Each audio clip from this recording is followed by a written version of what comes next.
Hey guys, good morning. Welcome to my live stream. Welcome to my gardening live stream, plant live stream, gardening and friends, you know? So thank you for being here. I appreciate it. Yeah, thank you for being here. I have a lot of chilies that we will discuss today again. Chilies have really grown quite a lot, and I'm really proud. Yeah, and I might also have to interrupt the live stream today to help my mom with the groceries. Just wanted to let you know in advance. That's the kind of stuff that you got to do, you know, from time to time. I don't want my mom to having to carry it all by herself. So yeah, if it's definitely possible that at some point I might interrupt, but I will be back then, you know. So yeah, welcome to my live stream. Today we will repot. I have this one here that I want to repot. This is a grafted plant. Check it out here. This is the column that is grafted. Looks really interesting. I believe a misplant hybrid. Yeah, and we will repot that today. I have new coconut fiber, so let me show you that. Let me turn that thing around. This is the new coconut fiber. And I will put in another brick here, so we can use that later.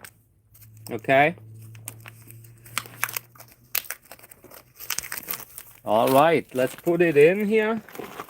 And it already attracts the fungus gnats.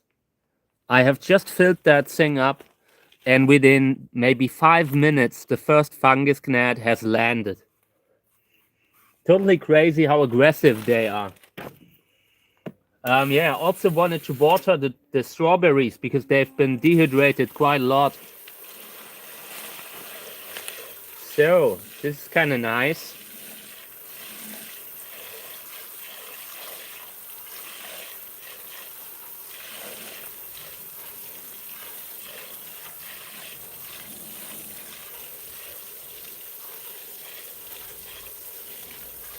Good.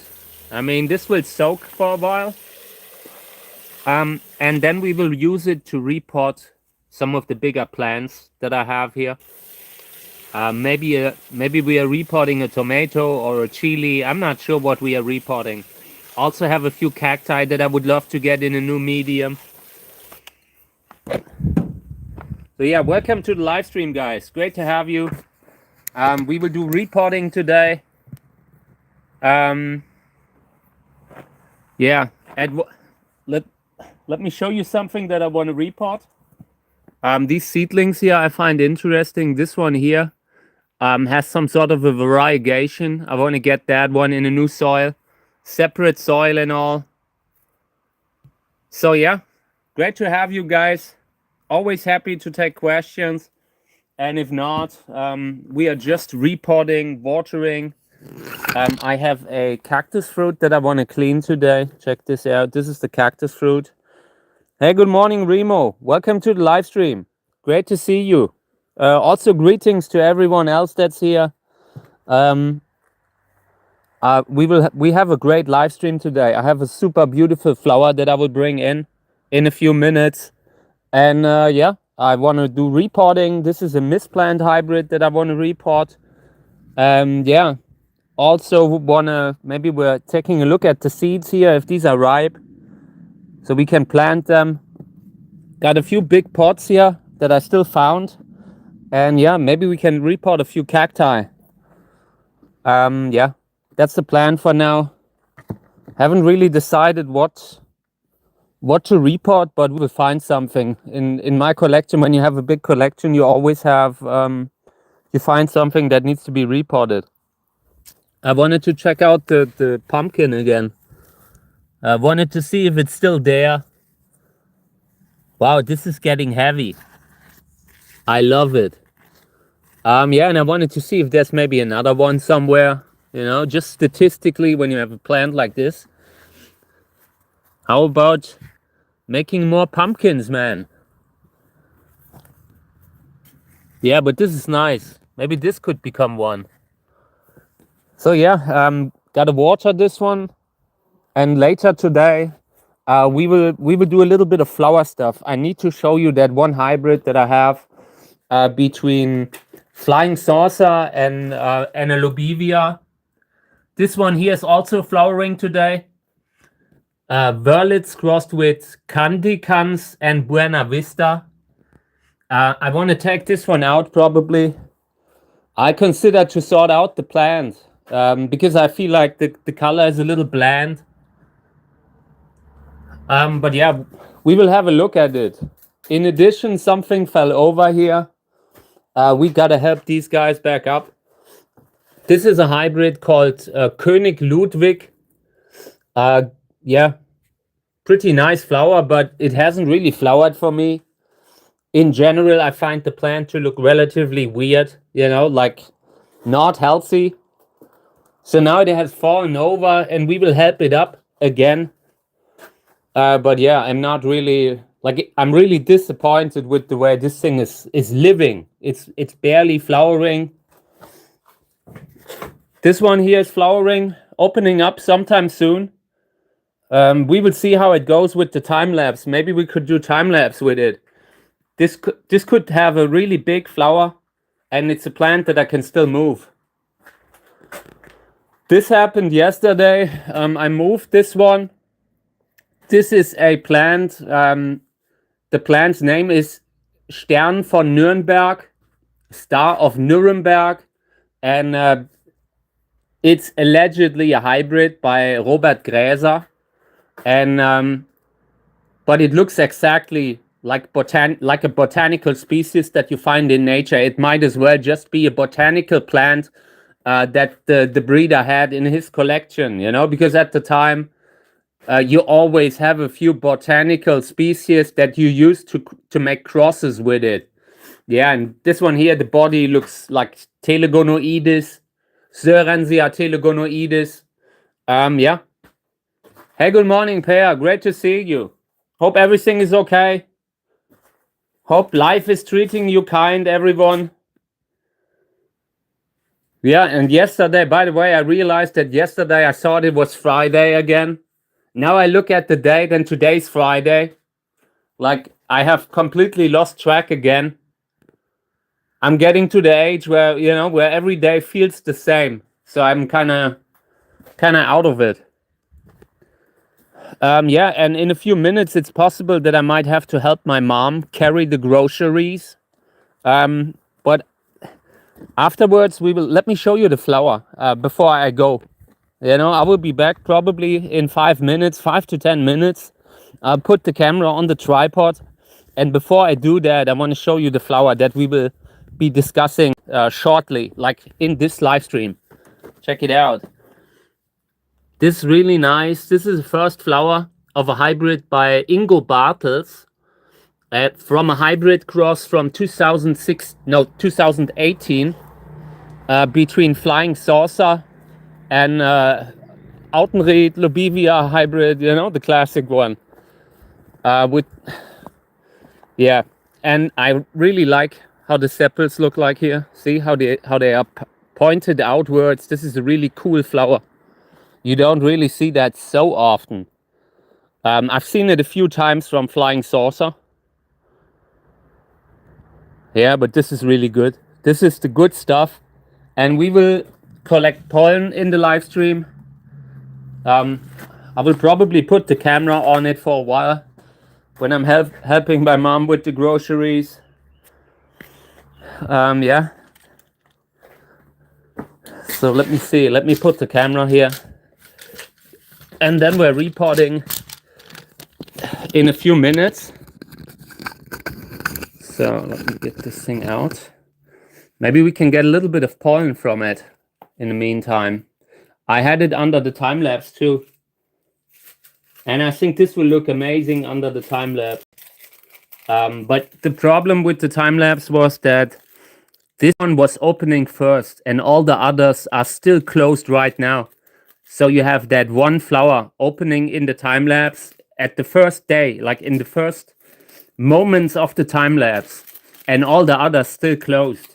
So I had to decide if I leave it there or if I bring it out into the live stream, and I did the latter. I really find the flower interesting enough that we show it. Yeah, and the breeder is Ingo Bartels. Ingo Bartels is a really good breeder, old school breeder. Also a little bit from the generation around Reinhard Liske, Axel Neumann, all those old school breeders. And I have gotten seeds on eBay that he sold on eBay in 2018 or 2019. And they were this here. And the way I see it right now, this might be the only seedling that made it. I'm not sure. Like that happened. Like a few of the seedlings I might have lost in the time when like when my marriage collapsed and all that. I lost a few plants from not watering enough in that time. So yeah, this might be the only seedling that made it.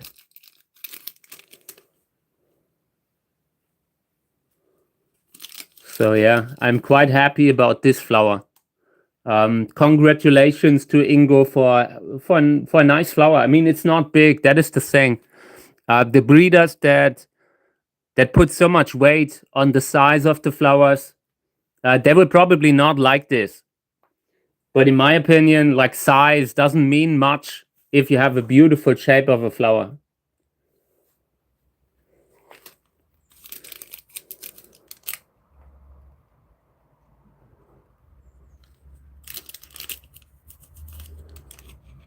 Yeah, not much pollen here, to be honest.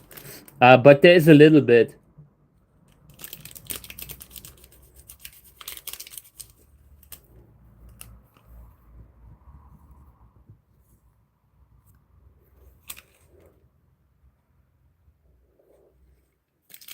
The cross number, by the way, just for the sake of completion, this is BS 2018 6432. Yeah, that's the cross number. Ingo Bartels BS is the short code for Ingo, and yeah, 6432 is the cross number. Made a lot of crosses, and yeah, I suppose it's a consecutive list with all the crosses that he did, and that's quite a lot. I mean, a prolific breeder can make a few hundred crosses per year, like 500, not a problem. So yeah, in a few minutes I gotta help my mom. She's already a little bit, a little bit older, and I don't want her to carry the groceries. So I will leave you with the flower for a few minutes, but I will be back and then we will repot.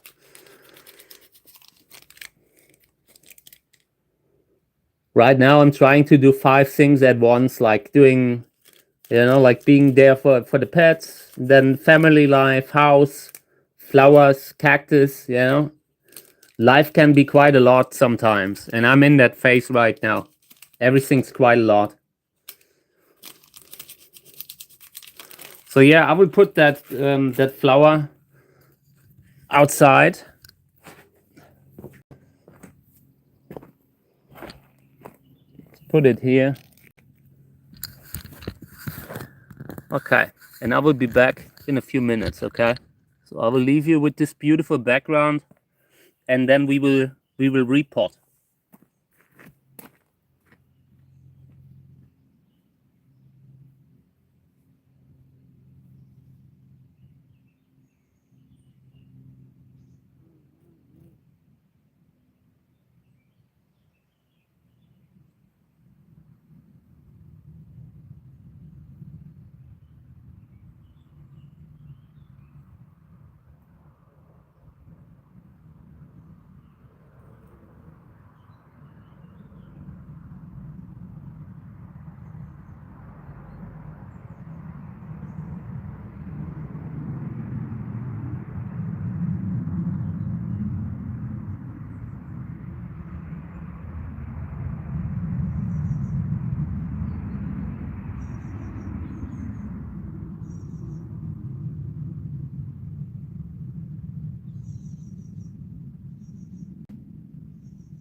Hey guys, good morning.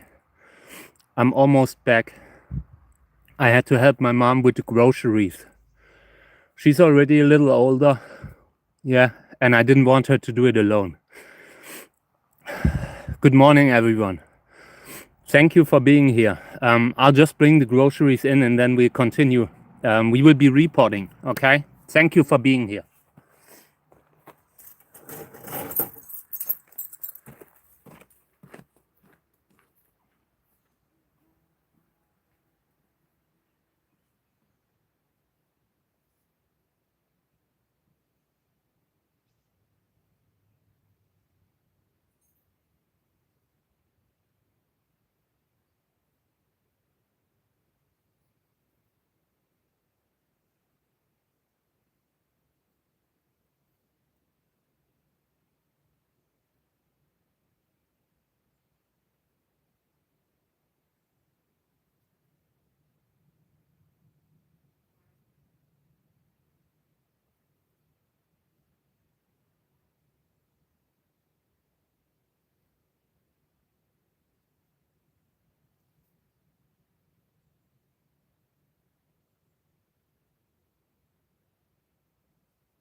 Okay, I'm back, guys. Thank you for waiting.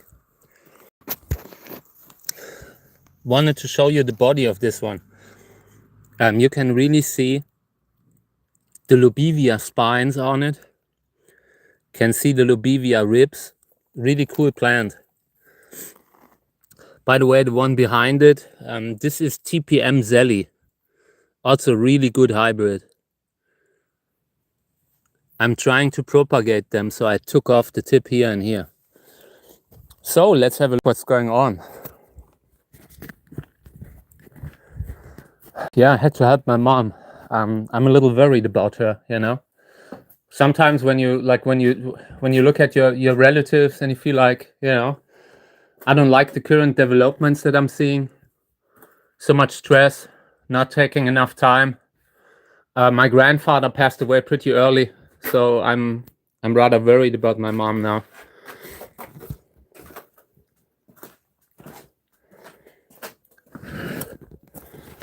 So yeah, I don't know. Check out the flowers here. So this is opening very soon. Within the next days. This here pressing against the window, that's not good. Let's try to release this.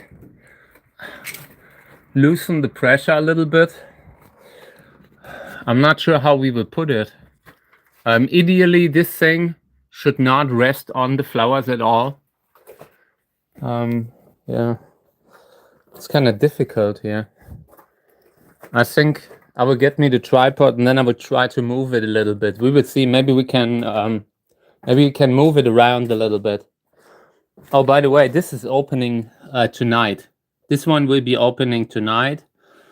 I believe a hybrid with Charm by Uwe Kahle. One of the plants that I got on eBay. Yeah, and I suspect the flower is yellow, but I'm not entirely sure.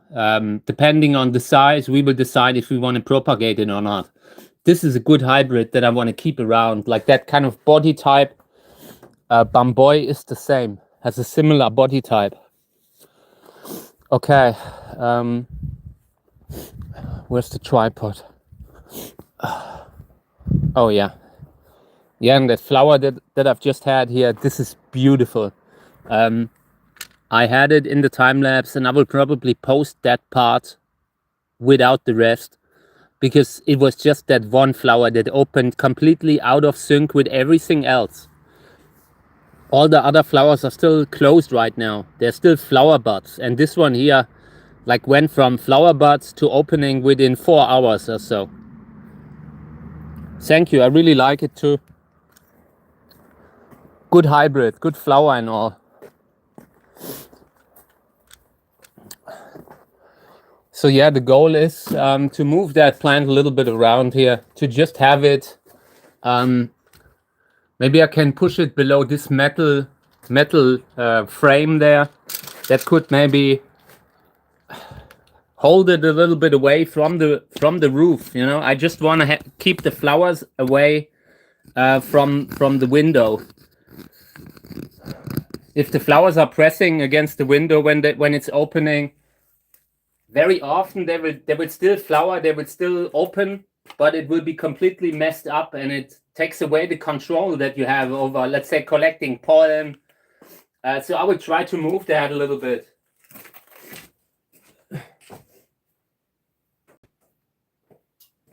So, come on, let's do this. So, let's see. And this is a cool plant. I would love to really have it somewhere in center, where it can maybe get a little taller. I would try to turn it around to get it in here. Here might be a little space. But I first want to take another plant out here. We should repot this one. This is something that we will cut out of the pot. So this one will go out.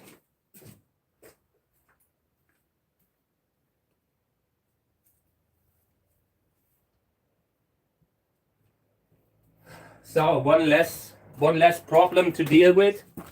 I hate it. I hate when everything's so close together. Let me see what's going on here. Oh, this guy. No. I need to move something out here. This is too close together.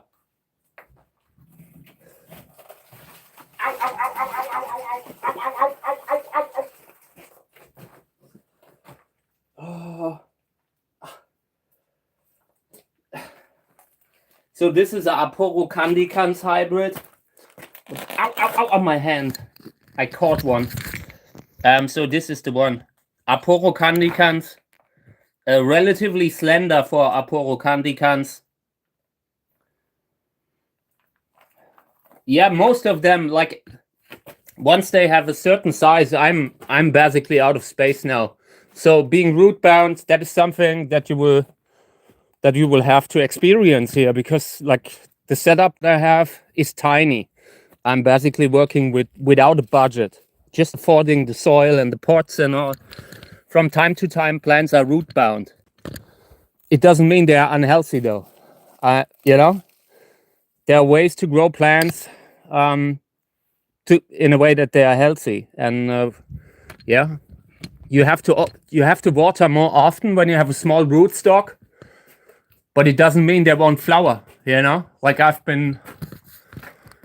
they're pretty flowering abundantly. They're thriving. You know, they're not missing anything. But if I take too long to water again, then they will run into problems very fast with a small rootstock. You know, that's the kind of stuff that you like in a greenhouse.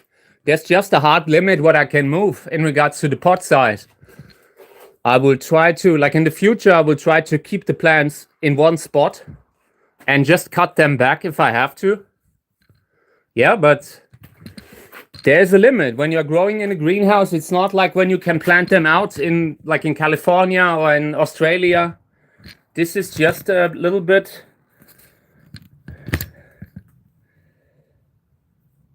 It's really the price of being a cactus breeder in a place where they wouldn't survive, you know, unfortunately. And I caught a spine that I will have to get out later.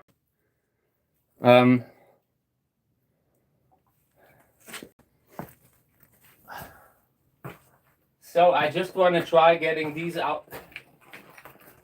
There's a plant behind it that I would love to get out. But it's a little bit too tall to just pull it out. Let me see. Because in order to repot, there's some that I would love to repot now. Come on.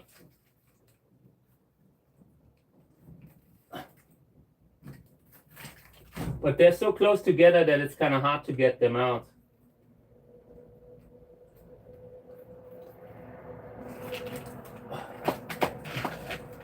Nope.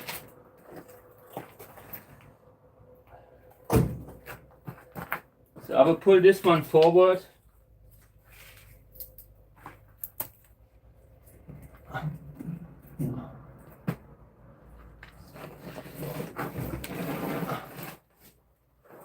Okay.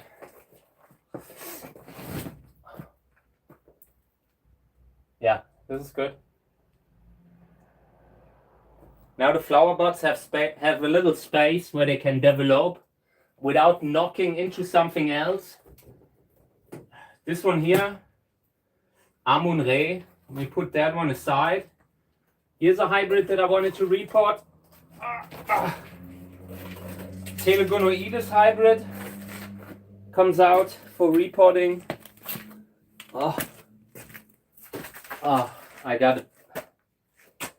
I gotta take a break. I feel ancient, and I have a spine in my hand. Let me see. In the future, I will just try to give them the biggest possible pot that I can give them, and yeah, and they would stay where they are. I just can't move these anymore. This is too dangerous.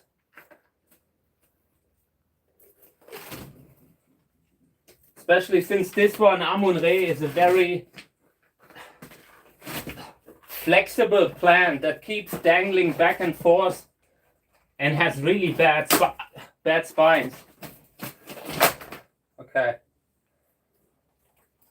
I hate it. I really hate it.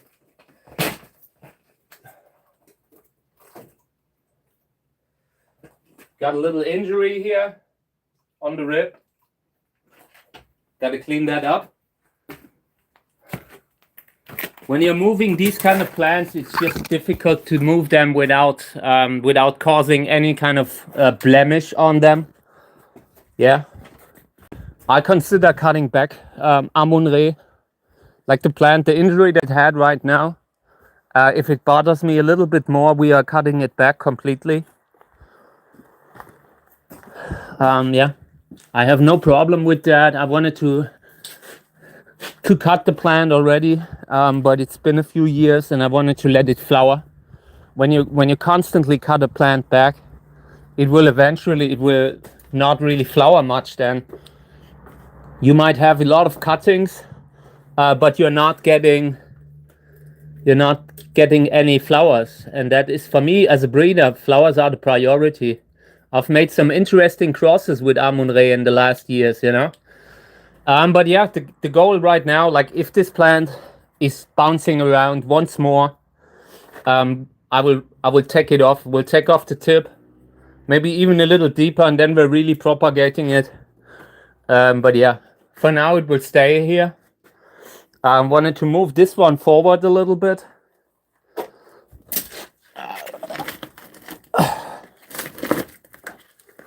It's dangling again.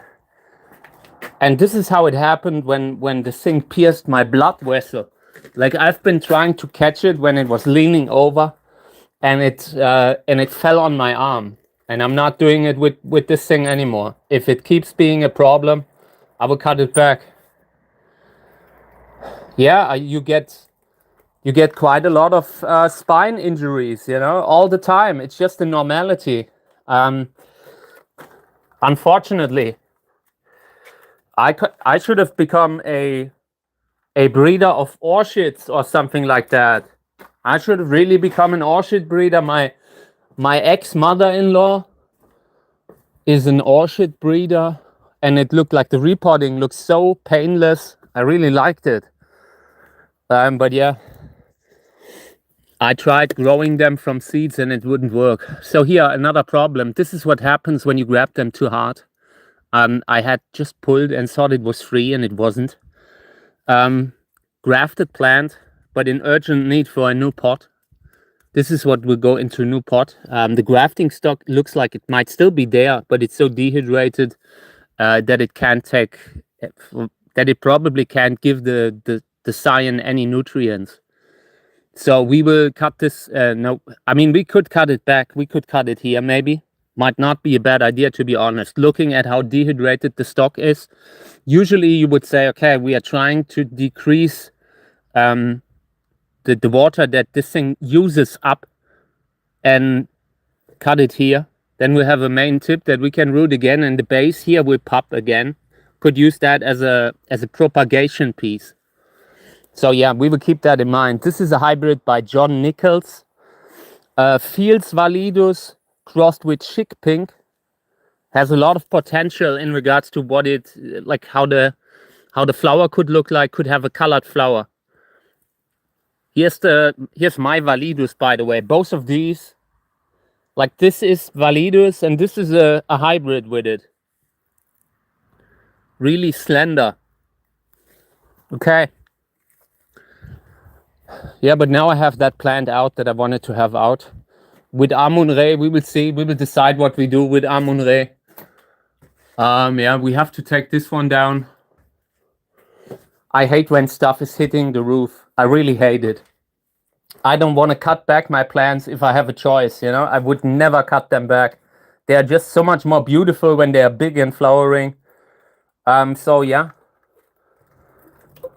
These will also come out. I wanted to have a look at this one. This is flowering against the window. So I wanted to pull it back maybe a little bit here.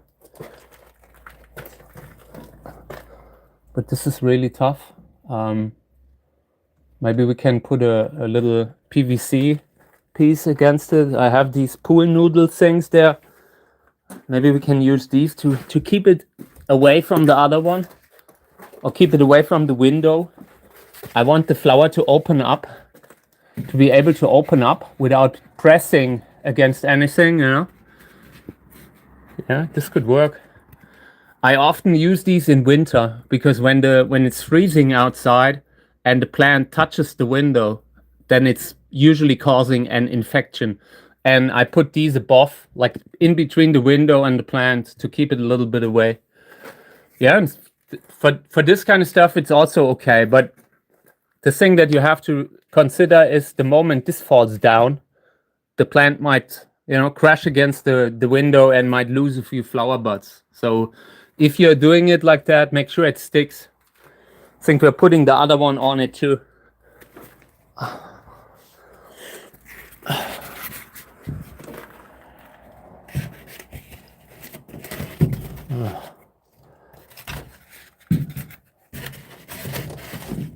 No, I can only put up one, so we're doing this here. Okay. Yeah, and this one, when this one will open, the flowers are really, really big. Check it out. This reddishness in the scales here. Now, you can really see reddish growth here. The flower hair looks even reddish. It's a really cool plant, and the flower size is much bigger than anything else that I have, like in regards to botanical, you know, just having a botanical flower. Yeah, okay, we will leave it like that. I will try to move more plants out here. This one here we will need to repot. It's a cool plant. Trying very hard not to cause any injuries here, but this will come out and we will repot it. Check it out. I need to show that to you because it's a really cool plant. This is a hybrid by Moon Unit Botanica. Yeah, let's put it here. Okay. Moon Unit Botanica hybrid between a columnar mother and a hybrid called Lilac, probably Pseudolobivia, something like Echinopsis oprepanda. Yeah, and that thing's really cool. Had an interesting kind of body.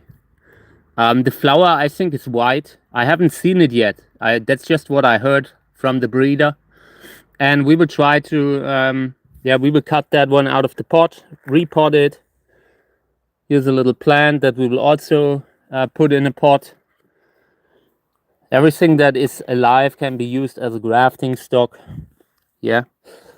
Okay, let's have a look at the medium. I have new coconut fiber, by the way. I have new coconut fiber. And it, like yesterday, had a lot of issues with DHL. I have these muscle problems after the Lyme disease infection, like from all the tick bites and all. I think I might have had a meningitis or something like that. And I have an arrangement with the local DHL, with all the delivery services, that they just leave it there because I can't pick it up if they deliver it to a local post office in another town. Yeah, and that's what happened yesterday again. Then I called them, said, hey guys, I was at home, you know, I even talked to the postman. But yeah, I didn't get my package. Now they want to charge me for, like, they want to put it in storage at my cost. Why are you letting the grass grow so high around the cacti? That is not a choice. That is just like the garden is so big that you can't keep it all, like that you can't keep up with the fast growth, you know, with the fast grass growth. It's not a decision, you know. I'm really constantly trying to cut something back on one end, and on the other end it needs to be mowed again. I am very ill, like bodily ill, you know. I have a lot of immense muscle problems. It's like I have MS, and I'm still doing that. I'm still mowing the huge garden, you know, but it has limits, you know. Like this has been mowed maybe 6 weeks ago. Yeah, maybe 4 to 6 weeks ago. This has all been mowed. You can still see it here. But it's just the type of garden that you can't control if you don't do it every 2 weeks or so. Yeah. I mean, on the other hand, you also got to say, in summer right now, we have we had just 41 degrees Celsius. Everything that wasn't covered a little bit was burned. I'm not saying it's all the decision, but the fact that they are a little bit covered from the grass was pretty okay in the last, when it was so hot recently, you know. Can be good, can be bad. We will move them away there one by one, trying to repot the ones that we will keep. Some of them have flower buds. Everything that flowers, that has bad flower, will be sorted out. And then we'll see. I mean, long term, I want to clear the area here and want to have something where we can work, you know, like a workplace to repot, maybe straight surface. But so far it wasn't in the budget, you know. Like when I'm doing this, you can't really use any tools here. You have to do it by hand, have to carry the gravel by hand. It's a difficult to access site here. This is like in the middle of, you know, the slopes and all. It's really hard to do anything here. Like when I built the greenhouses, took me a good year for every greenhouse to clear the area, just to get rid of these. Like this is a Robinia pseudoacacia. They are super aggressive weeds. I think they weren't native here, but they took the whole area over. Same with the blackberries. A lot of work involved to do anything here. This was cut in winter. Like you can only cut the bigger brushes in winter due to the bird nesting season, you know. So this was cut back last winter, like in December maybe. And now it's back. Absolutely outrageous kind of weed. And that stuff grows into everything. Like the roots grow into the drainage of the house and all. We have to go against them in the next couple of years because they are getting too close to the house. Yeah. But that's it. I mean, on one hand, it's nice when you have nature in the garden. When I come out of the house, I have, like tonight I had deer in the garden, and you know, you have foxes and you see all these animals, you know. But when nature comes so close to your house, that's definitely not perfect, you know. It has a price. So okay, yeah, let's repot a little. I'm getting the tripod here. Hey, locust, is that the name of the tree? But that could be. False acacia, I think is the name, like in some languages. Robinia pseudoacacia, it's a really bad weed. Really, really bad. I just have one that's coming up in the greenhouse, and the greenhouse has floor like this. Hey, good morning, Robert. I'm just like moving plants in the greenhouse. Few of them have fallen over, and I'm helping them again. Some of them moving out for repotting. So yeah, let me clear this area here. Hope everything's okay for you. This needs to come out here.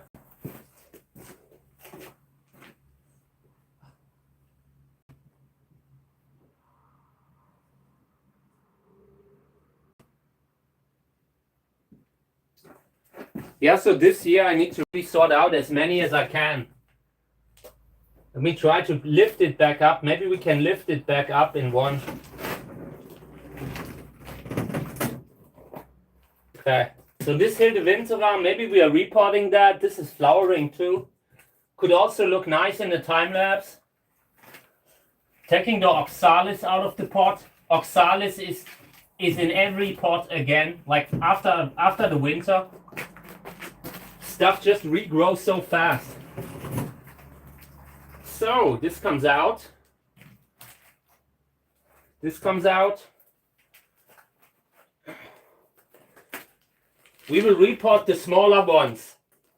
Gotta repot everything that's in a little smaller pot, like this here needs to come in a bigger one.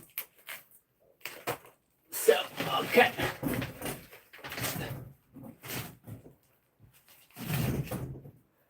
Okay, this is acceptable. So let me see. It's a hybrid called König Ludwig. I got this plant from a friend in the AG Echinopsis, in the Echinopsis work group. And I have doubt that this is a healthy plant. Check out the color here. Let's talk about the viruses. This is the kind of discoloration that I would think could be a virus. You see, it's systemic. You know, it's everywhere. Sometimes people show plants that just have little skin blemishes, you know, little discolorations that they have because they have been grown in a bad environment, you know. But in this case here, this looks really like the plant has a problem. And in my collection, since I had it, the plant hasn't flowered. I had repotted it maybe 3 years ago, and also no flowers. I'm not sure if I want to keep it or not, because it looks so unhealthy. I wouldn't want to graft this. This is the kind of plant I would never graft. Never. With this kind of a discoloration, that wouldn't get near my grafting stocks. Yeah? And I mean, here's a little old growth that froze in winter. It doesn't look bad in general, you know. There are some parts like the active growth looks okay here. Probably a hybrid with a columnar and an Echinopsis or something like that. It has these Echinopsis spines. In my opinion, it could even be a hybrid with Amun-Re, with the kind of spine color that you see there. Yeah. Okay, let me see. We will clean that up.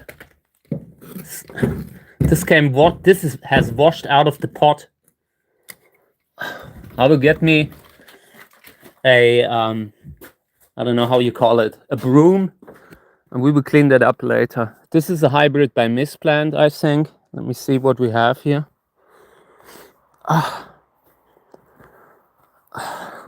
So then I got me a hard drive for the videos that we are always filming, you know, for the time-lapse videos and all, for saving it.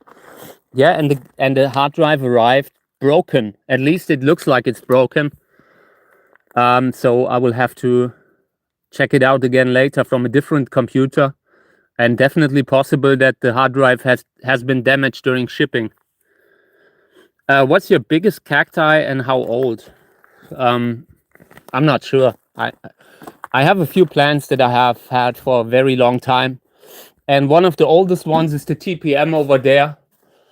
The plant was, like, when I got it in 2005 or 2004, the plant was maybe this big here, and I cut it back, really cut it back completely, and that was a huge mistake that I regretted the rest of my life.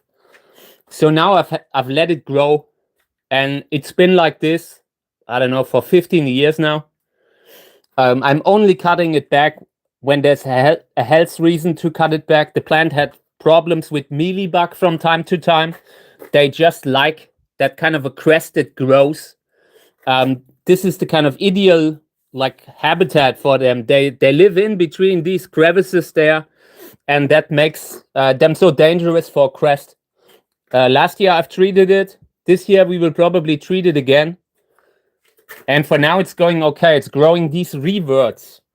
And the reverts can be good because you might be able to use them for breeding, for flowering. I have a feeling these could flower like a normal plant.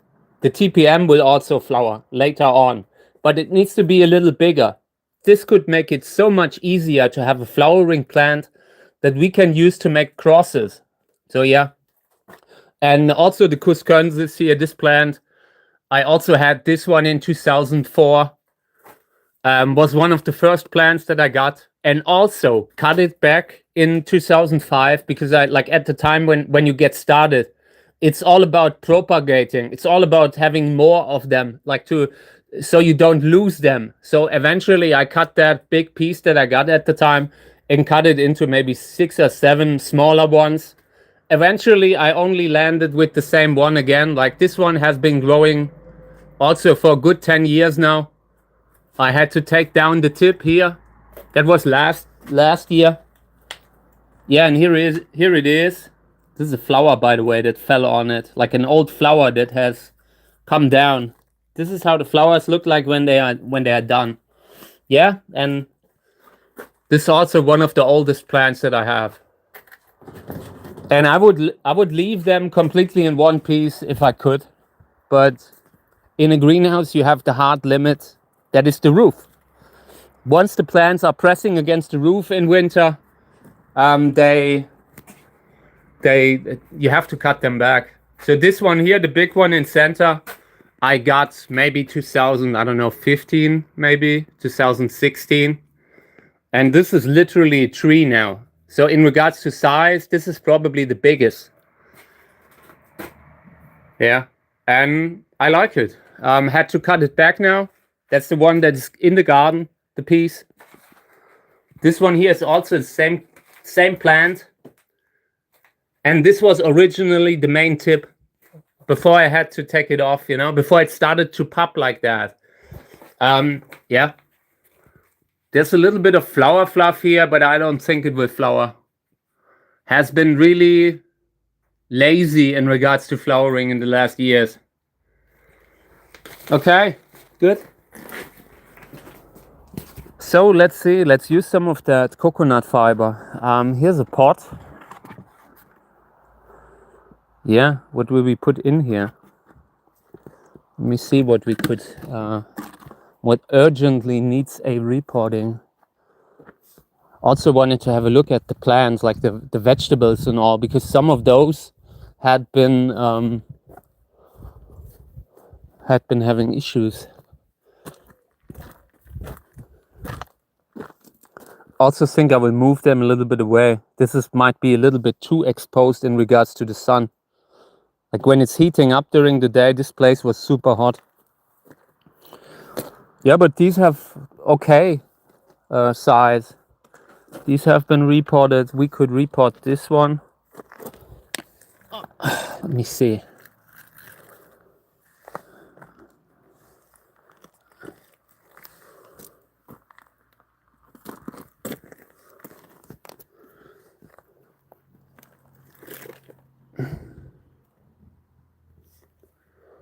This is Fast 12, a hybrid by Macondo Cactus.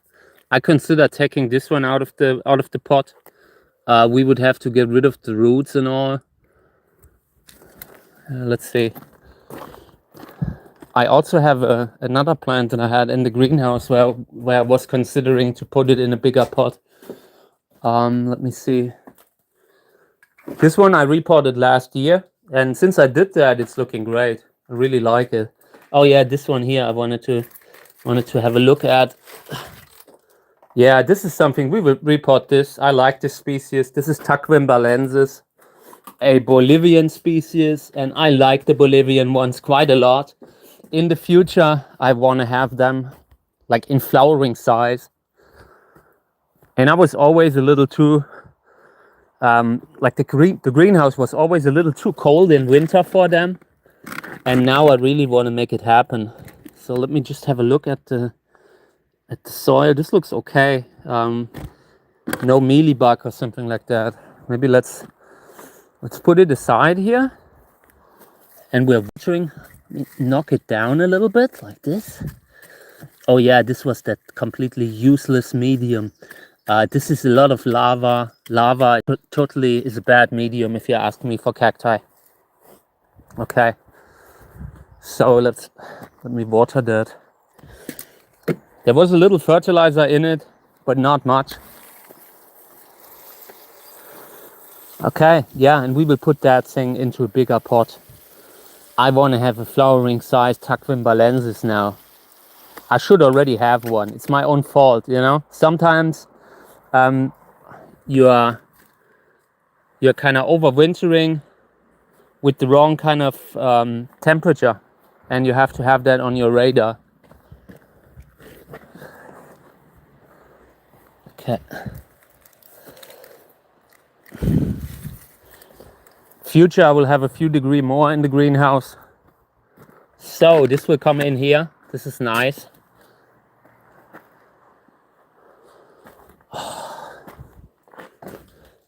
I walked into another flower. I'm really completely, like, that's the thing about me, like with the muscle problems and all. I have such issues with the fine motor skills. It's really frustrating. every time I'm knocking against the flower and then knocking it down by accident, I'm really frustrated. And it happened again. I hate it. I really, really hate that. Hey, good morning. Welcome to the live stream.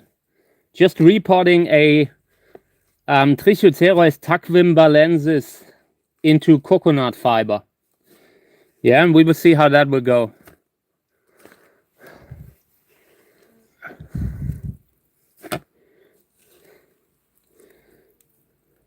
Oh, the wasp is starting to... Oh no, it's a bee. It's a bee. They are drinking on the coconut fiber because the coconut fiber allows them to land on the water in a way, you know, because the coconut fiber is kind of swimming up, and it really allows them to drink without risk of drowning. Very often when they are drinking in just a round puddle, they can get in trouble. So yeah, during the really hot days, I left out the coconut fiber, just having it wet for a few days. Eventually everything stank, but during the hottest day, it was really good for the insects that were flying around. It's so hot now.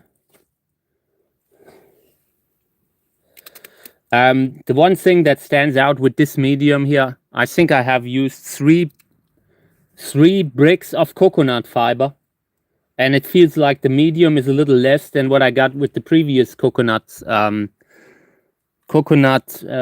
bricks. It looks a little bit like with the other one, when I filled the bucket with 3 coconut bricks, the thing would have been completely full. Maybe it just behaves differently, but I really need to look into that. Maybe some of them are more efficient than others, you know? Yeah, I really want it to flower now. I really want it to flower. The flowers are super beautiful, very big. This is the kind of plant that hybrid breeders have slept on, you know? Because the flower is so big and beautiful that it can be useful. If you utilize this plant in the right way, you have a hybrid of the year, you know? A little bit higher. Yeah, I think I will do it like this. This is where it will stay. I don't want to fill up the whole pot. Doesn't need to be like that. This is okay. Just want to have it in a bigger pot where it could theoretically flower if I'm pushing it. And the big reason, like the big if, is also if it makes it, you know, through the winter. Because in winter, I've already lost this plant almost once, like 10 years ago maybe. This one got frost in the greenhouse. Turned completely like almost white, you know, like yellowish from the cold burn. It basically works like a sunburn. And yeah, almost lost it at that time, and this is the first time that it's recovered. So in the future, I will try really hard to get that plant through the winter. I want to do better with these more cold sensitive cacti, because very often what I did in the past, I just said, okay, the temperature in my greenhouse is a firm limit, and if the cacti don't take it, then that's their problem. But when you have a flower like this, that's a really good thing to have, you know? So you can really reconsider your opinion sometimes. And I feel like, yeah, maybe I should try getting them through the winter a little bit easier, like having the temperature at 5 degrees this time. Beforehand, it was at +1 Celsius, and that was a little too cold. Wasn't really doing so well. Maybe later when it's a little bigger, but right now, a rather cold sensitive plant. Good.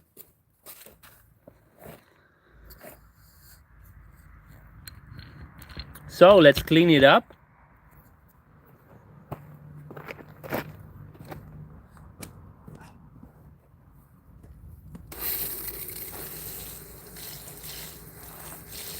Good.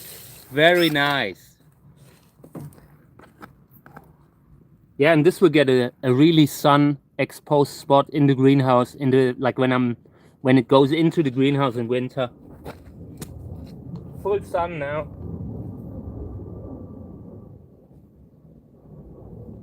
Okay, and then I have another one that I wanted to have a look at. So let's take this camera over there so I wanted to have a look at the plant, but it was full of, oh here, this one. Yeah, there was this big spider web. Oh, I hate it. This one here I would love to repot, but this spider web's exactly at it. Like the spider has basically built his house right there. So I will leave it.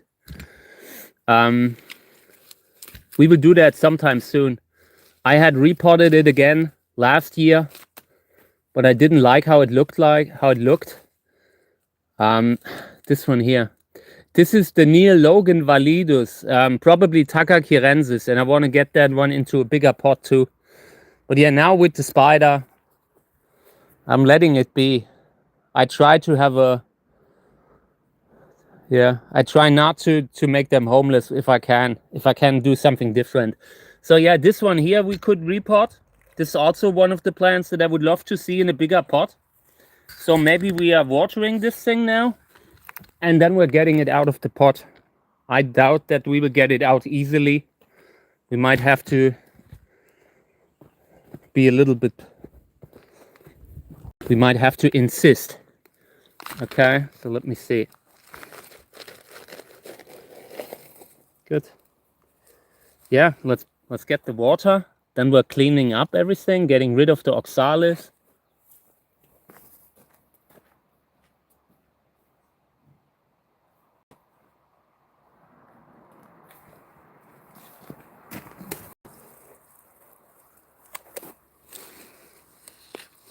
This looks like sand. This is a very bad medium. If this is really sand,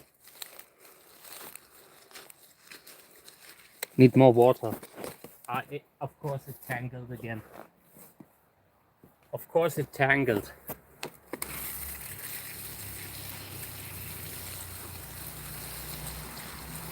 So I'm trying to open up the rootstock here to get it to loosen up.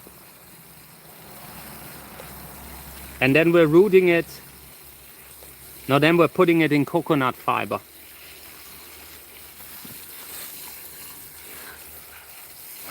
Okay. There's quartz in there. What is that? This must be one of the worst mediums that you can choose, like quartz, sand, all stuff that basically has no mineral availability. For that, the plant looks really good. Okay, good.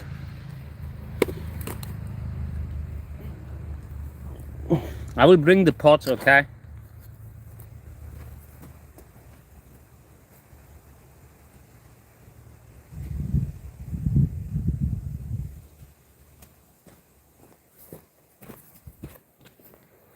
I'm not sure if we have enough medium here.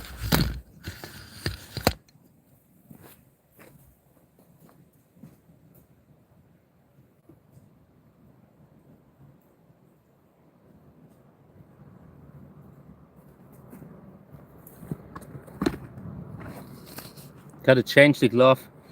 There's fertilizer in the thing. I don't want it on my skin. Give me a second, okay?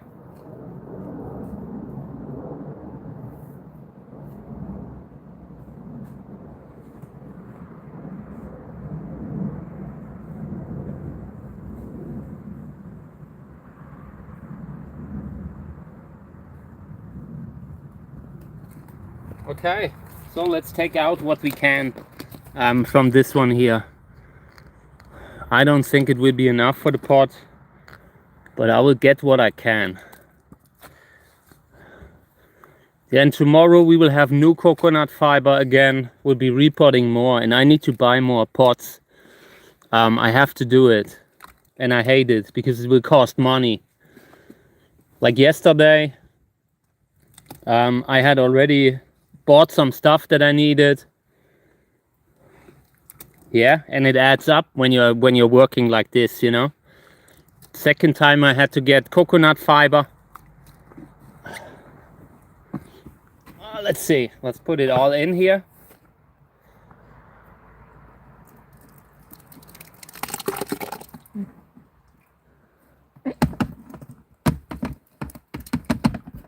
Okay. So let's hope that the pot has a drainage hole. I think it does. But yeah, it takes a while with the coconut fiber. Yeah, it's dripping down there. So let me get the cactus grabber, and then I'm picking this one up.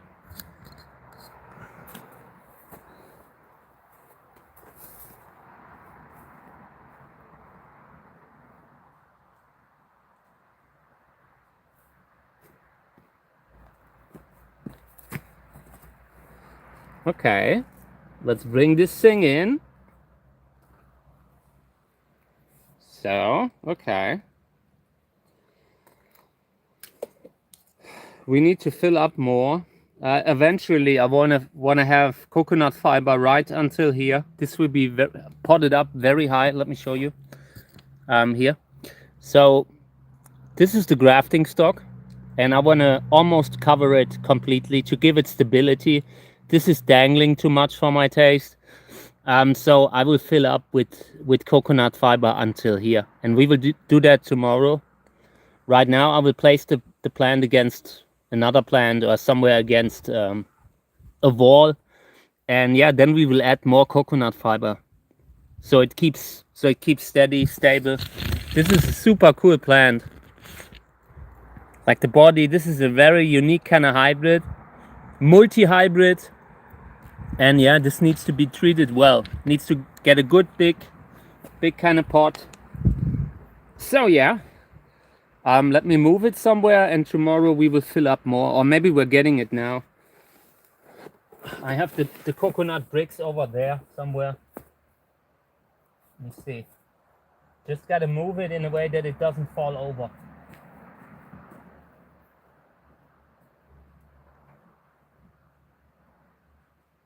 Okay.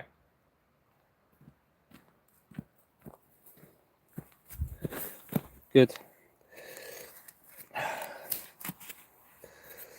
It's really difficult to do this gardening and carry a smartphone at the same time. Like, it's a dirty job, you know? There's a reason why not many people like do it like this. So, let me see. Yeah, let's soak a little bit more coconut fiber. I bought 24, I guess. 24 bricks of coconut fiber. And I hope it will be enough for a while. Yeah. So check it out here.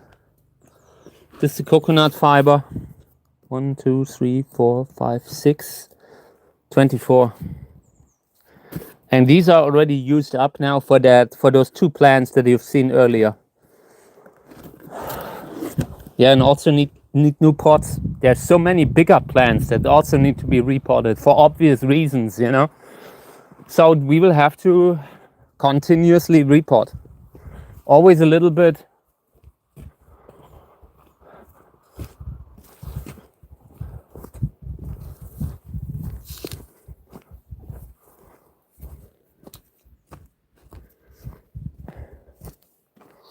Okay.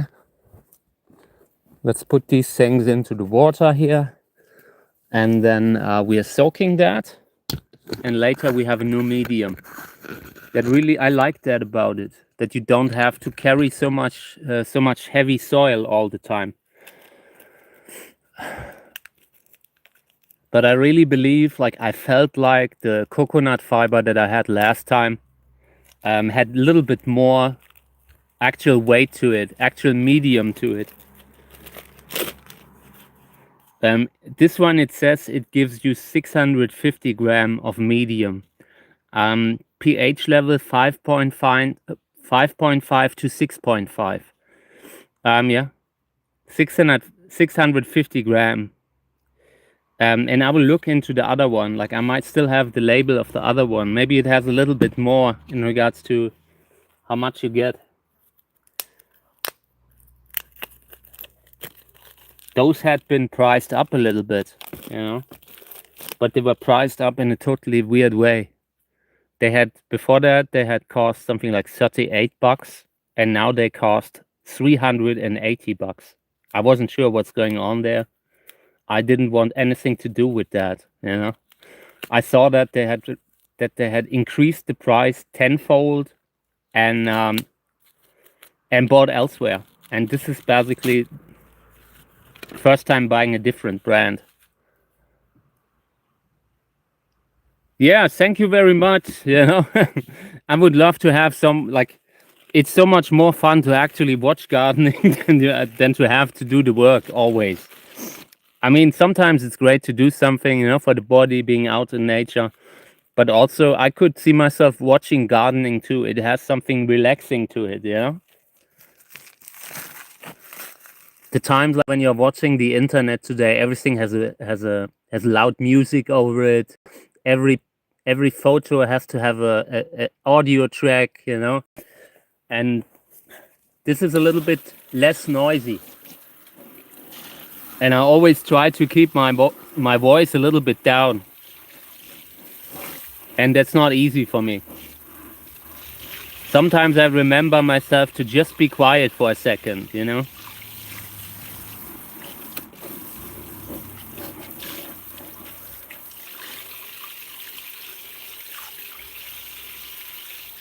So yeah, and I want to report everything like Bolivian.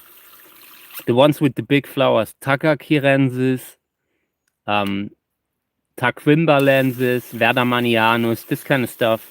They could be very useful for breeding. So all of that will be repotted.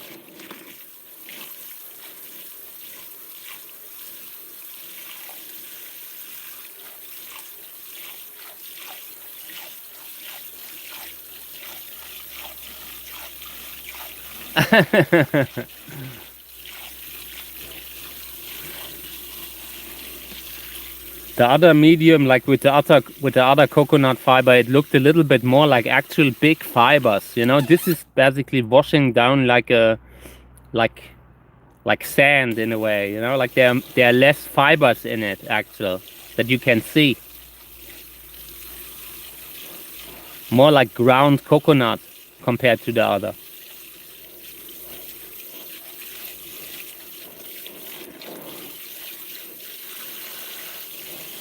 Yeah, and by the way, this the fertilizer attachment, I can't tell you if there's still fertilizer in it or not. Probably not. The way I've been using it since yesterday, I would be surprised if there was still anything in it.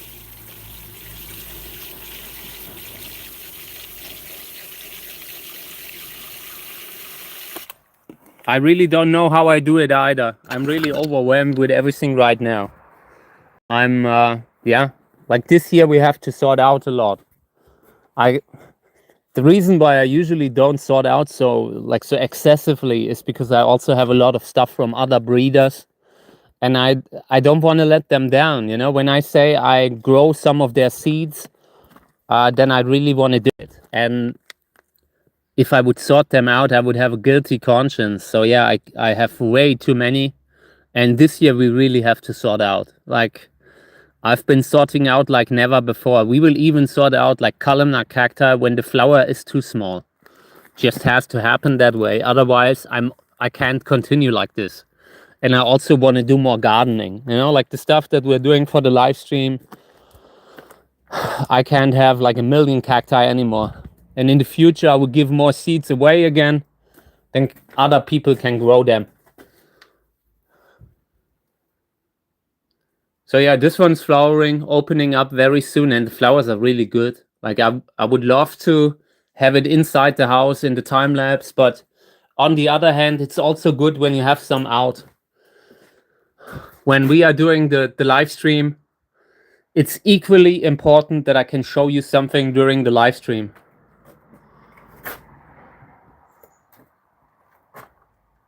So yeah, this one here is, by the way, this is also ripe. This is Shafari yellow. Look at the size of this fruit. And in comparison to the other one, by the way. So this is, by the way, this is a plant that I suspect of being sometimes self-fertile. And when you have the right pollen for it, it will always grow these huge kind of fruits. And yeah, this one much smaller.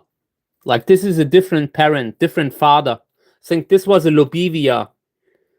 So it still grows a fruit, but not so many seeds. Hey Remo, no worries. I've been repotting a little bit. We've been adding water to the coconut fiber, that kind of stuff, you know. I would love to repot a few more plants, but we have to first get them out from the greenery and all. Yeah. I've been repotting this one here. This is coconut fiber. And I want to add a little bit more. The hybrid is from Moon Unit Botanica, Hubert. And yeah, this is a good body. Interesting body. The flower is a little bit disappointing from what I heard. I haven't seen it yet. But I expect it to be a little bit whitish, you know, just classic white flower. But I like it. Like, I like the type of hybrid that this is. This is a totally unique kind of hybrid, you know. I like when you can create something new.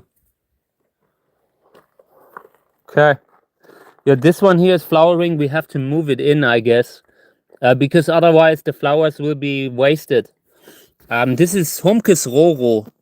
Let me see. This comes away. This is pomegranate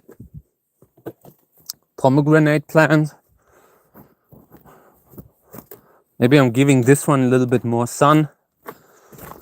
Oh yeah, I wanted to say this one opening very soon. This is a hybrid with Lobivia densispina, Echinopsis densispina, and the flower is really good. I have 4 plants from this cross, and I might have to only keep the best 2. I was a little disappointed in the offspring that I've seen from them. Like, I've seen offspring and it was basically the same flower again. So we might have to sort out 2 of them. Yeah. I have, like, the flower quality is really ranging from amazing to mediocre. And yeah, we will try to keep the best 2 this year.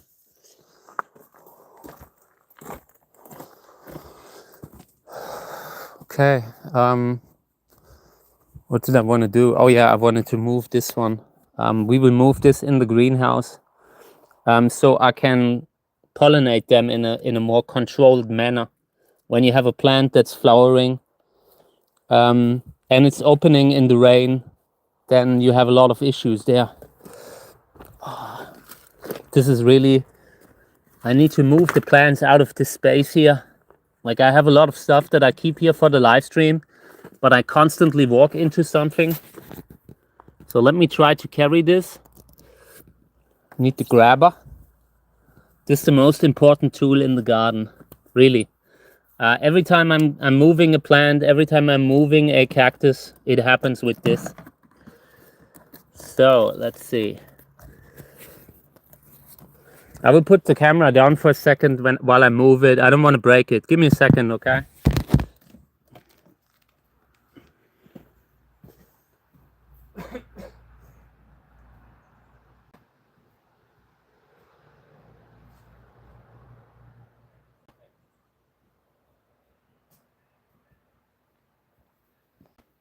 Okay, perfect. So now I have it in the greenhouse, and when the flowers are opening, we can pollinate them a little bit more in a controlled manner. Humkes Roro, Lobivia, no, not Lobivia, a Hildewinterer Echinopsis hybrid. Hildewinterer hybrid Nolla 2 crossed with Echinopsis, Mutter der Halbgefüllten. You can see the Echinopsis spines here. Very typical for the Echinopsis.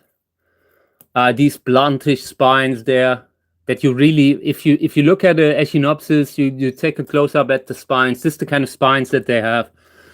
And the flowers are somewhere in between. And that makes it so unique. It's a really useful plant for breeding. Genetic health-wise, this isn't so good though. Like, in regards to the general health, it feels like this has a lot of genetic problems. Like the offspring that we've been growing was very often ill, had to be grafted. Not really something that you would want to keep around. Plant is popping like Echinopsis here. So maybe I can propagate it soon. These are very small though. Like if we're taking them off, we really need to be careful. Need to water them. Sometimes you have plants that are popping, but they are only having so small little pups that if you take them off and don't keep an eye on them, they can often just starve, you know, dry up. This one here is a little bigger. This one could root on its own, but would also have to be watered all the time. Let's take it off. Yeah, this is okay size-wise, but you also can't forget about it, you know? So let's take this one off. Let's put it in the same pot. Maybe we can root it in here. Just gotta be careful with the oxalis. If the oxalis is overgrowing it, it's over. The pup will probably not make it. Oxalis takes away the light, and that's it. Then you have the fungal infection that's claiming it in darkness. So let's take this off. Yeah, and once the others, this one is also a little bit bigger. We will root that too. Let me see. Here's a pencil.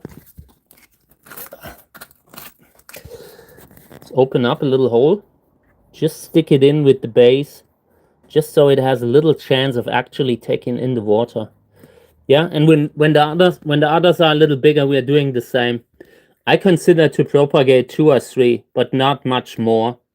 Genetically, this is already a little bit, you know, like the hybrids. Sometimes you have to, as a hybrid breeder, you have to be open for the question, like where's the limit what you are willing to propagate in regards to genetic health. And that is something that every breeder of everything needs to have like on their radar. And with this one, we are bordering. They are just the 2 parents that are involved there. They are just so distant that you have a like genetic, I don't know. It's troubled, you know. They often don't have any pollen. Relatively dry flower, hard to propagate, bordering to actually like infertility, you know. Yeah, but the flower is really good. That's the one thing that it has going for it. The flower is really, really good. And it has that, the good thing is it has that combination of that roundish corolle, like that Hilde roll that the flower has. They have that little, like the petals are like a little circle, and that is unique to them. And that is something that got into this one. And it's hard to get it in, you know. So in that regard, it's good, but yeah. Genetically could be better. Okay. So let's see how the coconut fiber has soaked up. I would love to fill this one up here. I need to really move stuff out of the way here. This is just, I'm constantly falling over something. Earlier I broke off flower, the nice one. I'm working on too small of a workspace. Like the one thing that we will do is really, if I can, I will build me a workspace here. So let's see. Okay. Yeah, this is good. We will fill up the other one. Let's get it there. This is the kind of stuff that I can't do with the muscles.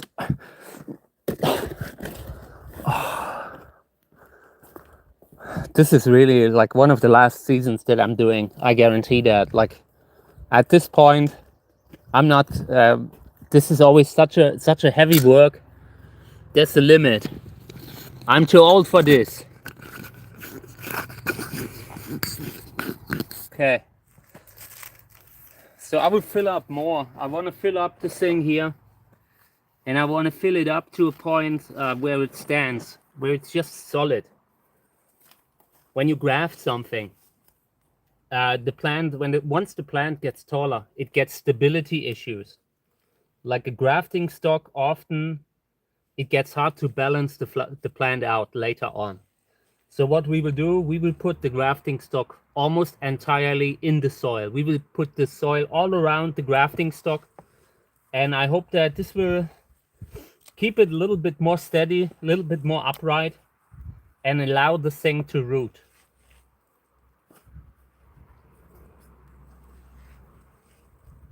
You see, there are so many bees that are flying around the water bucket here. They're really drawn to this because it really allows them to drink in a way that doesn't, where they don't drown. I'm really happy that I found that by accident, that I saw that they were drinking on that, because I, like, when I put out water during the particularly hot days for the insects and all, you got to be careful that they are not that you're not basically building a trap for them, you know.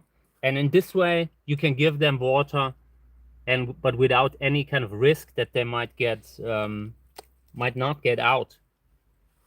I mean, it might still happen from time to time, but in general, I felt like they were landing in this very well. Good. So let me show you. Just getting off the, let me see. So I can reuse that later. I want to show you. So, okay. Oh, I'm very much too old for this already. Like, I feel like I've lived way too long. I feel like my life, like it's 3 lifetimes already. I thought about this tomorrow. Some of the memories that I have, that it's been so long that I feel like it could have been another life, you know? Okay. Yeah, here you can see the grafting stock's basically completely covered in soil. And you can do that. The grafting stock, like the skin on the plant, is made in a way when it's under the soil, it will change a little bit, become a little bit hardier, a little bit more woody. Yeah, it will harden up a little bit. And as long as you do not have an injury on the grafting stock below the soil level, everything is okay. The one risk that you have, if something should get down there and start chewing on the root, on the grafting stock there below, then you have a perfect kind of climate for the infection to come up. And you have it covered with soil. That means it would be constantly humid in summer. Yeah, so that's the risk. But it's really, in my opinion, it's a smaller risk. We have to be careful that the grafting stock makes it in winter, that the grafting stock doesn't get frost. But apart from that, I think we can get it like this. We can grow it like this. I'm sure this will help the plant to be a little bit more firm, more straight, and eventually this will be an amazing plant. I'm glad that I have that, and I have a few more sisters that we will also repot in the next days.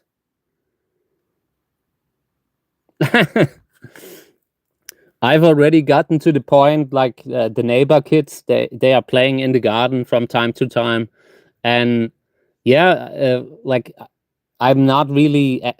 It's not that I don't like it. I told them they can play everywhere because that's how it's been when I was a kid. You know, when I was playing here, it wasn't really that there was no limit in regards to the neighborhood. You know, like if it's the land of the neighbor or mine. You know, and I don't care if they are walking around here, as long as they are careful that they are not injuring themselves with the cacti. You know, but yeah, like.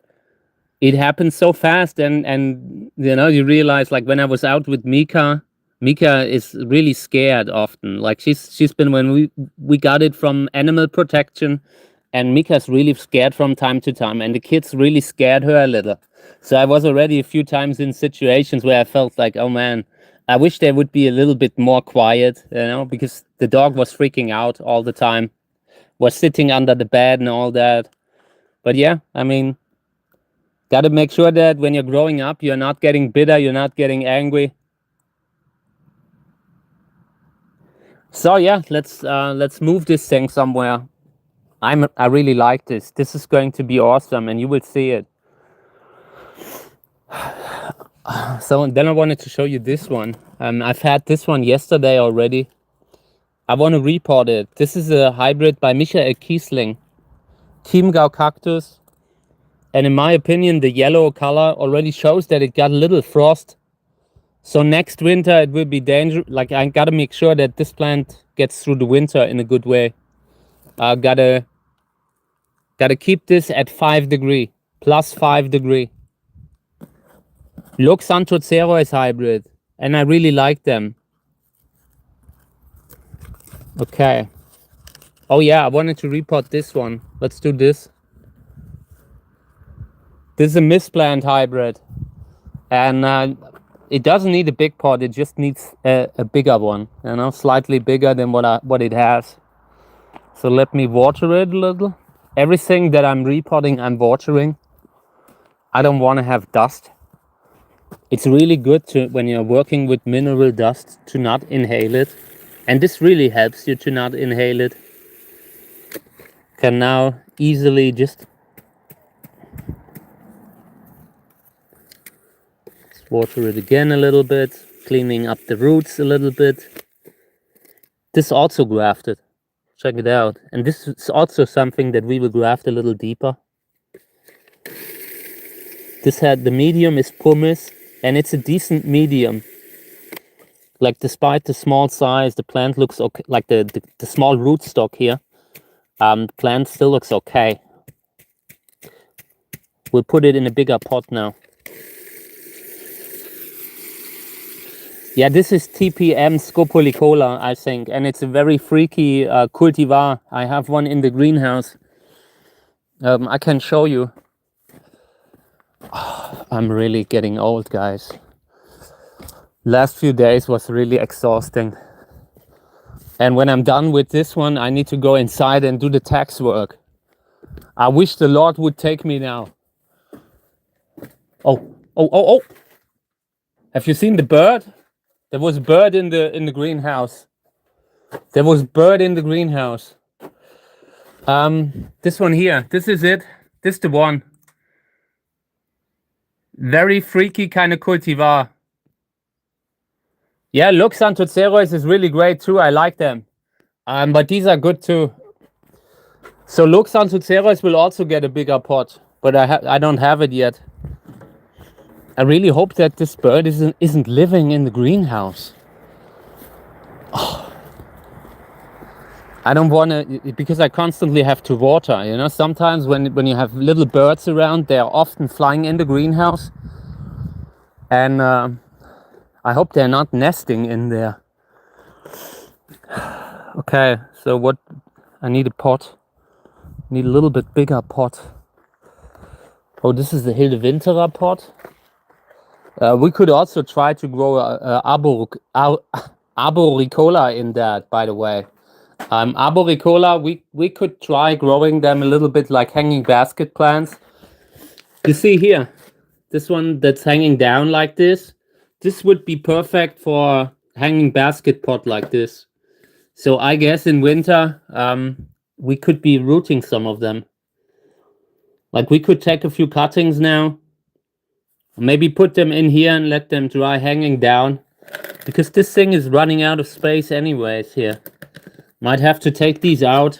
The ones that are on the outer shell here. Yeah. Maybe we're propagating a few. Filling this one up. A little bit of coconut fiber. And then we're putting them in a hanging basket pot. I have way too many arboricola, but they're really fun. I like them. Really nice hybrid.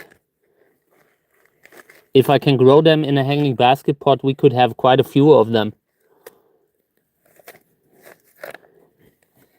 And arboricola, it should be able, like you should be able to grow it like that.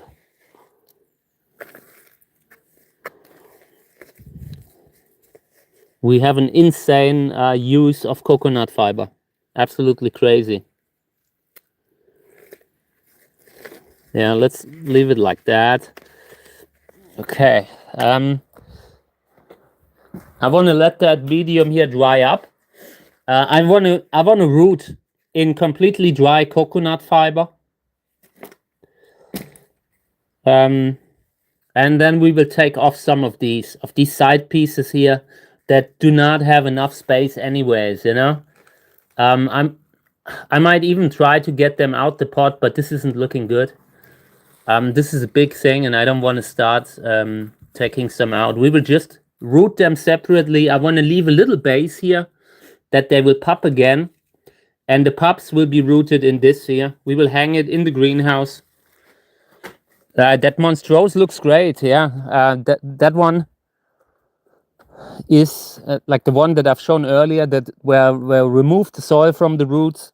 That one isn't mutated, but that clone constantly changes in between crested and monstrose and normal growth.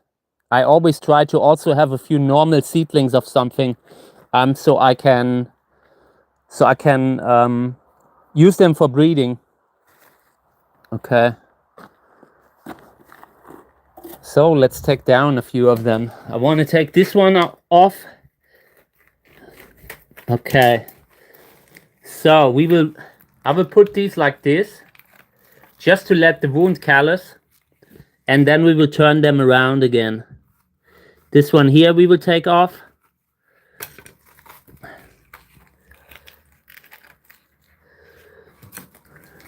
This one here.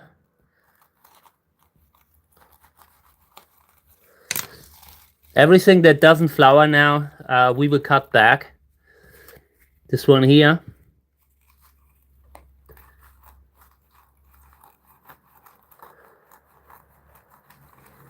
Okay, good.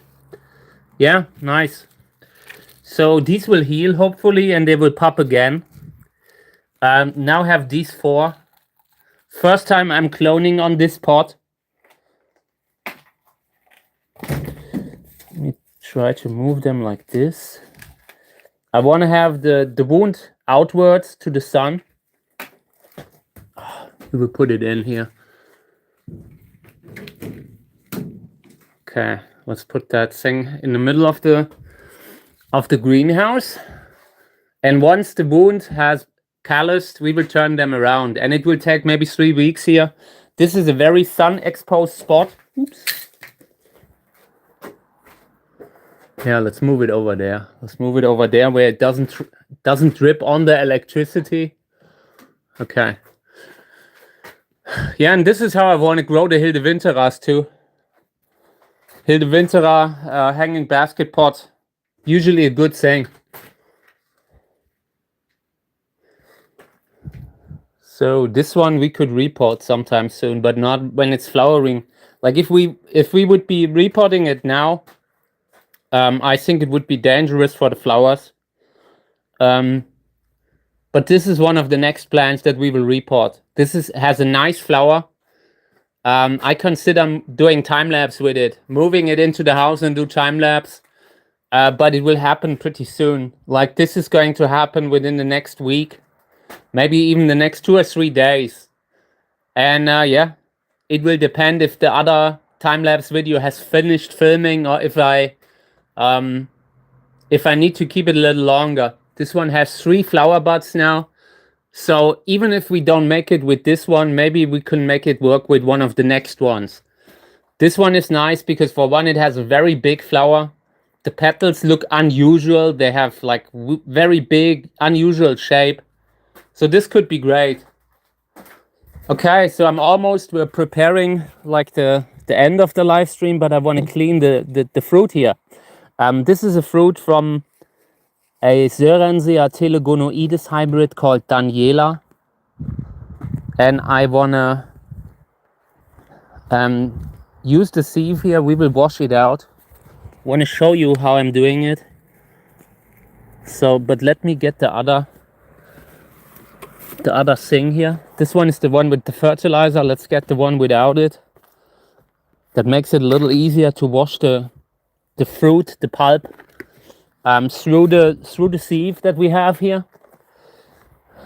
And then we will dry the seeds on kitchen paper, on a piece of kitchen paper. This one also needs to be potted up now before I'm going in. And I think we could also use this one again. You see, this now has a lot of space for actually growing. Removed all the mineral. Check it out. This was completely devoid of any, like when you have quartz in the soil, like these pebbles, quartz pebbles and all, this can't take in any kind of water, any nutrient. It's basically just wasting space in the pot. So let's see. Okay. So I will push the pulp into the sieve here. The water that's coming out of the water line is super warm. I think the sun is really boiling it in the hose. Sörensia telegonoides hybrid, and could be self-fertile, I'm not sure. There are not so many seeds, so maybe not. Pollination, this was Marcus Fagerer hybrid as father. Not bad. Good parentage. If this is actually a real hybrid cross, then this could be good. So this comes away. I'm not sure how this got in. Yeah, okay. These are the seeds from one fruit now. If I would have to guess, maybe 200. Not so many. Trying to get them in center, like to concentrate them in one spot that I can then later get them, like turn the thing around and knock it onto a piece of kitchen paper. Good. Okay. So this stays for the insects. I'm sure they will appreciate that. And this will be dried on kitchen paper. I gotta put a label on it, gotta write something on it, or I will instantly forget what we have there. Like my memory is completely cooked after the tick bite stuff. Gotta write everything down. If I like forget, like I'm doing something and within a minute I can forget it. That's how it happened with like when I'm constantly locking myself out, you know. I want to get rid of this. Have so much water in the glove.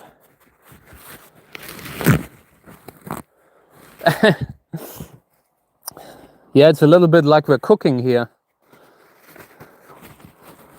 So, okay. So I will turn it around fast. I usually try to do it in one film knock to get them knocked out. I don't want them to get below there. And it usually goes easiest when you turn it around completely, like 180 degree. Okay. Now it's, of course, the wind is blowing. Nice. Yeah, this was okay. Still a few in the sieve, but we can get them out. Let's do it again with the water, a little bit more water, and then a second knock, and then the seeds are out. Always have to be careful because very often you get seeds that are stuck below the rim here. And that is a good way to contaminate your seeds. You know, when you've been cleaning a fruit and you get some seeds that are stuck below the rim, and then the next time when you're cleaning the second fruit, that stuff comes out. So this way you can really contaminate your seeds. But I haven't found a sieve that isn't like that doesn't have that outer rim. So far not. In this case, it's just 3 or 4 seeds. It's okay.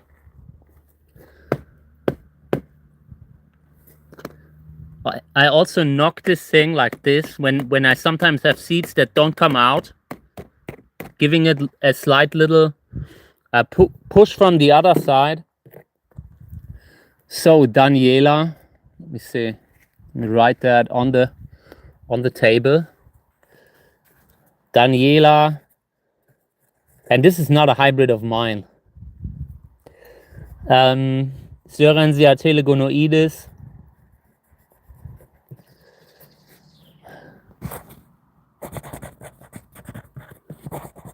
Okay, good. So this will be dried now.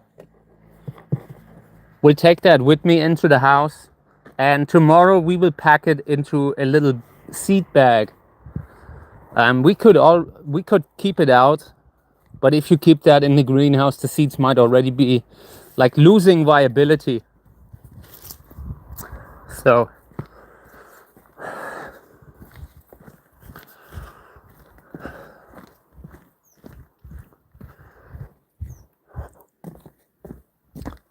check it out.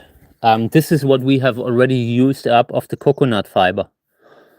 I opened the box earlier today, like this morning. This kind of stuff, I will really have to compare how much medium one of these bricks gives me in comparison to last time, because it feels like I'm going through this a little fast, blowing through the medium a little fast.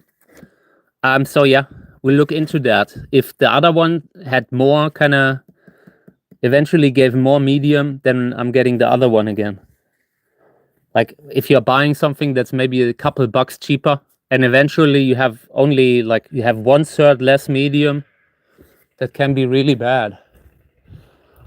Bad kind of purchase, you know? So I wanted to show you this one before I'm stopping the live stream. I'm already coming to the end. I really like the coconut fiber because, for one, it doesn't have anything added like bone meal. Like it really made me angry that they had added bone meal to my soil, because I'm working so close to it, you know? I'm basically, sometimes when I'm reporting, I'm covered in medium. And I hate when something is in the soil that I didn't know is in there.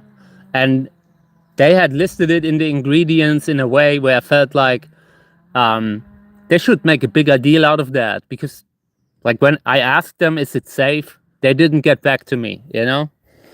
That's all that I can say about it. It might be safe, but they definitely didn't care enough to tell me if it is.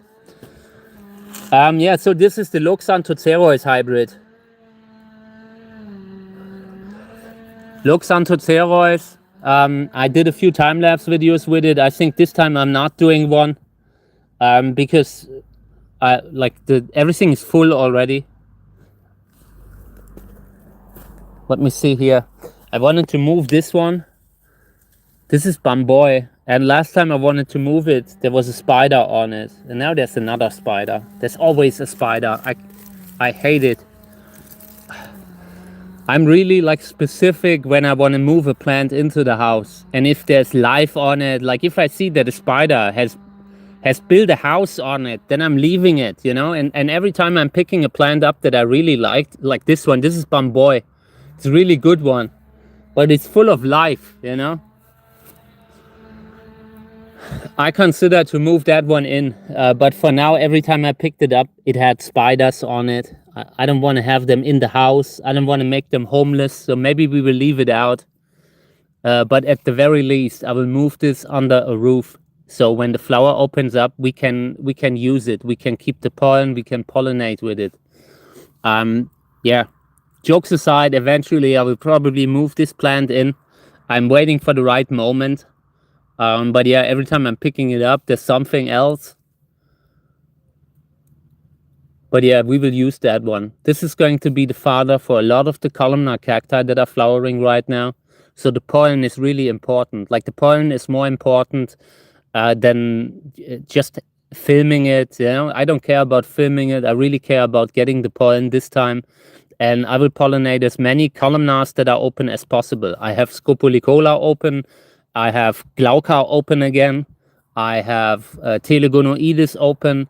And this is Bamboy is one of the best hybrids that we have right now. And yeah, we will use that. We will really, really use that. So I hope the spider will understand eventually when we have to steal it away. Okay. Yeah, and apart from that, this is Arboricola flowering again. This here shows you a little bit of the body type that Arboricola has eventually. It's not really a hanging basket plant, but it can definitely grow a little bit like one. It might eventually become too heavy for a hanging basket pot, but we will try it out. Take care, everyone. Take care, Robert, Remo. Wishing you a great day today. Yeah, I think we're through. Have said everything. There are a few fruits that are ripening, but it's a little early to tell. But yeah, it seems like we are in the business with a few cactus fruits. yeah, and tomorrow I will be back doing another live stream. And yeah, was great again. Had a lot of fun. Thank you for always being here. Sorry for the milky like picture, but when I was gardening, everything got dirty. I'll be back again tomorrow. Thank you for always spending the time with me. It's a pleasure. It's an honor to always be here with you. I greatly appreciate that you always take the time out of your day. Thank you very much. And I will be back again tomorrow morning, same time. Have a good one, everyone. Have a great weekend also, because today is really the weekend. Thank you. Have a nice